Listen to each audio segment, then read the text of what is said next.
یہ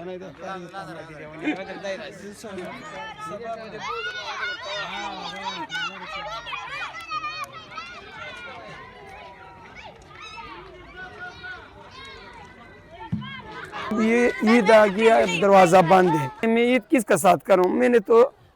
تقریباً روزے کا 12 دن تھا یا 8 دن تھا روزے کا، میں نے بولا چلو اپنے وطن چلے جائے گا، اپنے وطن میں عید کر لے گا کہ ہم پاکستان کو بھی بولے گا، افغانستان کو بھی بولے گا کہ آپس میں بیٹھ جاؤ،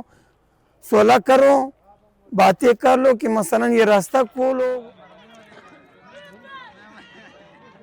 ہمارا دونوں ممالک کو یہی پیغام ہے کہ دونوں مسلمان ملک ہے، دونوں یہ جنگ یہ مسئلے کا حل نہیں ہے، تو ہمارا یہی پیغام دونوں کے ہے کہ مشکلات ساری باتوں کے سے حل ہو جائے اور مسئلے ختم ہو جائے، راستے کھل جائے۔ پاکستان کا لوگ جو ہے بہت امن والا لوگ ہے، بس اب یہ ہو گیا، جنگ ہو گیا، روٹی کھانا پینا جو بھی ہے سب دوائی جو تمبو سب کچھ اس لوگوں نے دیا ہے، بس صرف کمی یہ ہے بارڈر کھول دو، یہ ہم خیر خیرت سے چلا جائے گا، بس ہمارا ماں بہنیں ابو سب کچھ ادھر ہے افغانستان میں، وہ ادھر چلا گیا، ہم ادھر رہ گیا، صرف یہ ٹینشن ہے لڑائی ختم ہو جائے گا، جنگ ختم ہو جائے گا، بارڈر کھل جائے گا۔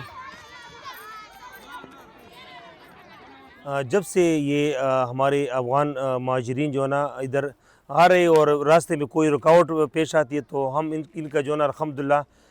ڈسٹرکٹ خیبر میں جو ہے نا ان کا بھرپور وہ ان کا تعاون کر رہے ہیں، افطاری اور سیوری کا بندوبست بھی کیا تھا، ساتھ میں جو ہے نا تقریباً 200 سے لے کر 400 تک جو ہے نا یہ افغان بچوں کے لیے جو ہے نا عید شاپنگ بھی کرائی، تیار شاپنگ، ان کے لیے جو ہے نا کھانے پینے کا مسئلہ بھی ہے، ان کے جو ہے نا یہ ہمارے جو افغان ریفیوجیز میں جو ہے نا فیمیل وغیرہ ہے ان کو اپنی جو ہے نا وہ مسئلے مسائل ہے، بقایا یہ بچوں کو جو ہے نا مسئلے مسائل ہے ان کی بیماریوں کا اور کپڑے وغیرہ کا، اور ابھی آج تو عید کا دن ہے تو جس طرح عام لوگ جو ہے نا اور یہ لوکل لوگ عید منا رہے ہیں اسی طرح جو ہے نا ان لوگ کا بھی حق ہے، کیونکہ یہ جو ہے نا مسافر بھی ہے اور افغان ریفیوجیز بھی ہے اور راستے میں جو ہے نا ان کی جو ہے نا ابھی یہ ٹرکوں کے اوپر جو ہے نا زندگی گزار رہے، تو ابھی ہم نے ان کے ساتھ جو ہے نا عید بھی گزارا الحمدللہ، ان کی بچوں کو مٹھائی وغیرہ بھی دی اور ان کے لیے جو ہے نا کھانے وغیرہ کا بھی بندوبست بھی کیا ہے۔